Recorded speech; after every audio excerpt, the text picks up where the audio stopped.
तो आज हम लोग पढ़ेंगे सेल के अंदर जो भी इम्पॉर्टेंट कंपोनेंट्स पाए जाते हैं उनके क्या फंक्शंस हैं, चाहे वो सेल ऑर्गेनल्स हो चाहे वो सेल ऑर्गेनल्स के अलावा जो भी इम्पॉर्टेंट पार्ट्स हैं, कॉन्स्टिट्यूएंट्स हैं जो सेल में पाए जाते हैं उनके क्या फंक्शंस हैं।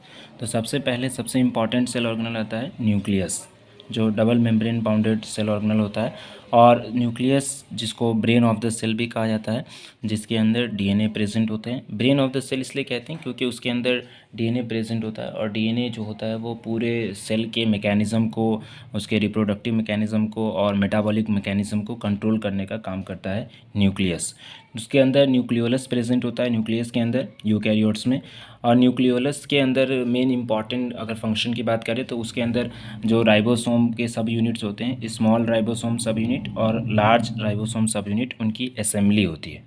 वो दोनों एक साथ इकट्ठा होते हैं और फिर वो बाहर आते हैं ना। उसके बाद दूसरा सेल ऑर्गेनल है क्लोरोप्लास्ट, काफ़ी इंपॉर्टेंट सेल ऑर्गेनल है जो कि प्लांट सेल्स में पाए जाते हैं और कुछ अदर जो यूग्लिना होते हैं उनके अंदर प्रेजेंट होते हैं। इनका काम होता है फोटोसिंथेसिस परफॉर्म करना। तो फोटोसिंथेसिस कैसे परफॉर्म करेंगे, तो लाइट, जो सनलाइट आता है लीफ पे पड़ता है, उसको कैप्चर करने का काम करता है। दैट्स वाई इसको किचन ऑफ द सेल भी कहते हैं या फिर solar panel of the cell भी कहते हैं क्लोरोप्लास्ट को, क्योंकि यहीं पे जो है खाना बनता है प्लांट्स के अंदर, और यही जो है इसी की वजह से इनको प्लांट्स को प्रोड्यूसर भी कहा जाता है। अगला सेल ऑर्गेनल है गोल्गी एपरेटस या गोल्गी बॉडीज़ भी कहते हैं, जिसको कैमिलो गोल्गी ने डिस्कवर किया था। इनका काम काफ़ी इंपॉर्टेंट काम है। जैसे हम लोग के पोस्ट ऑफिस का काम होता है, ठीक वैसा ही काम गोल्गी एपरेटस का होता है। पोस्ट ऑफिस जैसे हमारे पार्सल को पोस्ट करने का काम करता है, उसको शिप करने का काम करता है, उसको सॉर्टिंग करने का काम करता है, मॉडिफिकेशन करने का काम करता है। तो वो सारा काम हमारे सेल के अंदर, जो काम हमारे नॉर्मल लाइफ में, डेली लाइफ में पोस्ट ऑफिस करता है, वो सारा काम गोल्गी एपरेटस हमारे सेल के अंदर करता है। दैट्स वाई गोल्गी एपरेटस को post office of the cell भी कहते हैं।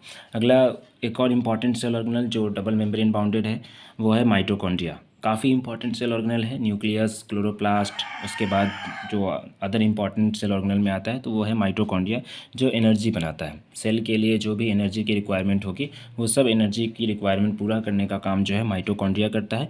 और दैट्स वाई माइटोकॉन्ड्रिया को power house of the cell भी कहते हैं, क्योंकि यहीं से एनर्जी बनता है। अगला सेल ऑर्गेनल है राइबोसोम, जिसके बाहर कोई मेम्ब्रेन की कवरिंग नहीं होती है। तो राइबोसोम मेन इंपॉर्टेंट पार्ट है कि ribosome protein factory of the cell कहते हैं इसको, क्योंकि ये प्रोटीन का फॉर्मेशन करते हैं। बड़े लेवल्स पे प्रोटीन का सिंथेसिस कौन करते हैं, राइबोसोम का फॉर्मेशन राइबोसोम करते हैं ये काम। दैट्स वाई राइबोसोम को protein factory of the cell कहते हैं।